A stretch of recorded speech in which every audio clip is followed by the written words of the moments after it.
Well, hello and welcome. This is Freed's first time whiskey reviews. My name's Freed. This is a channel where I normally give a musical pairing to the whiskey I'm reviewing, but today I'm doing something a little bit different. We're traveling to a little known whiskey region in Europe. I'm going to Spain. I got 3 cask strength malts here from Spain, Jerez, Spain, to be specific, in the south, which is where all the sherry comes from. So you can imagine, just by looking at the color of these things, you can imagine it's going to get fudgy up in here. It's going to get very yummy. But first, I'm going to introduce you to all 3 of these characters, and then I'm going to spend some time with these lovely glasses, and then I'm going to tell you which one I think is the better of the 3. And I'm going to wager a guess just for the hell of it. Why not? It's fun. First up, we have the Wise King. This is 54% ABV, fully matured in Pedro Jimenez barrels. 12 years old, from Jerez, Spain, which is in the south, if I didn't mention that previously. Big sherry region. Now, I need to say something. The label on 2 of these, actually, just say pure malt. They don't say it's a single malt. So that kind of indicates to me that there's a possibility that this is a blended malt. Would you agree with that? Let me know in the comments if I'm just way off or I just didn't do enough research and my due diligence is just lacking. No offense, but you are a stupid asshole. So, let that be known. This just says pure malt, not single malt. The second up is La Cosecha, which is Spanish for the harvest. 54% ABV, all natural, aged in Oloroso, but finished in PX. Also from Jerez, and this is also 12 years old, and it does tell us that it's single malt. And it's your eyes aren't playing tricks on you. That is the exact same bottle. The stopper, the bottle, everything exactly the same, so it's safe to assume that these come from the same place. In the Wise King, if I didn't mention before, the Wise King didn't say anything about whether it's naturally presented or not. I presume it is, but you'd think they would say it, because if it's coming from the same place, and they say it's naturally presented on this one, you'd think they would say it on this one, but they don't. Whatever. Anywho, next up is the Dark Gold. Dark Gold, 54.8% ABV, all natural, aged in Oloroso, 12 years old, and this one also says pure malt. So without that single dude, I'm just assuming this is a blended malt. Cool, right on. Well, have you heard of any of these? Have you tried any of these? I really do think that Spanish whiskeys are going to gain in popularity, especially because so many people love sherried whiskeys, and that's what these are. I mean, these can hold a candle. I'm just telling you this now. This is going to be fun. I actually might start hating sherry whiskeys because I'm going to be drinking so many of these. But that'll happen. Maybe I'll get burned out. Maybe not. But anyways, I'm going to put my fun notes away.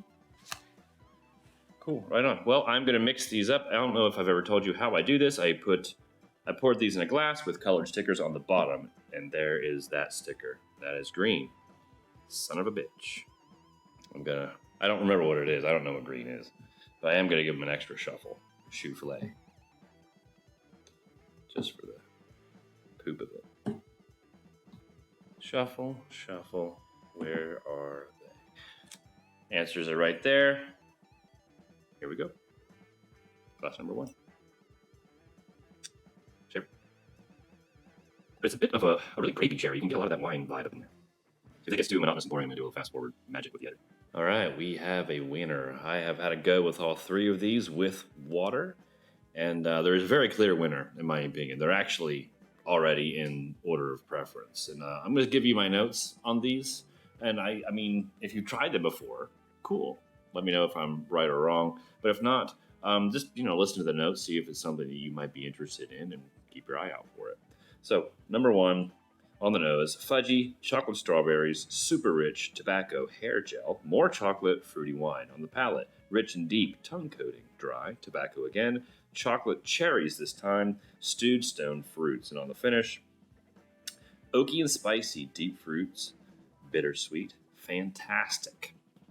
With water, it just made it a little bit richer and kind of made it a little bit on the drier side, but everything it just made it a little more sturdy. Not a ton of balance or depth. Very full-bodied and full-flavored, very characterful. But you get what you get. Like, the second you have it in your mouth and you taste it and swish it around, it's kind of all you get. It's not really going to reveal too much more to you. Although this did win for me. It was my favorite out of the lot. Number 2. Much more subdued than number 1 on the nose. White cake with caramel, shortbread cookies, a little sweeter, and floral. On the palate, butterscotch, a little hot, raspberry fudge, soaked raisins, slight root beer vibe. And on the finish, dry, bitter, warm, burnt sugar, slightly unpleasant, medium to long. Water made it a little more dry and mellow. Number 3 on the nose, soapy, fruit leather / fruit roll-up, hawthorn to be specific. Over here in China, it's a really popular candy or just a snack, dehydrated fruit leather that's made from a hawthorn fruit. It's actually really, really tasty. Slight savory note. What is that? Oh, roasted fruit, like roasted pineapples or roasted cherries. It was kind of cool.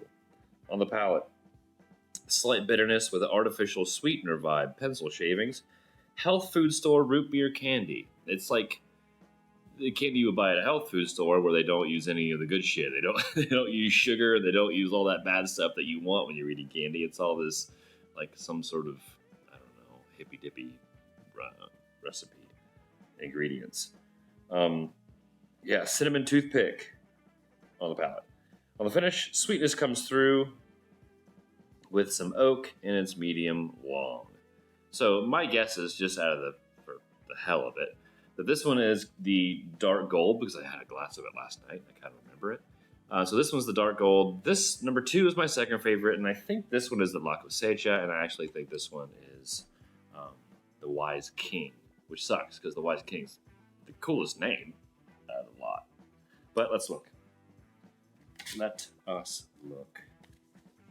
I don't know if I mentioned this, but I paid probably about $50 for each of these bottles. So they're very affordable if you can wrangle them down. Okay, so the first one is pink, and pink is the dark gold. Cool, so I was right on that one. That was my favorite. So number 2 is the yellow.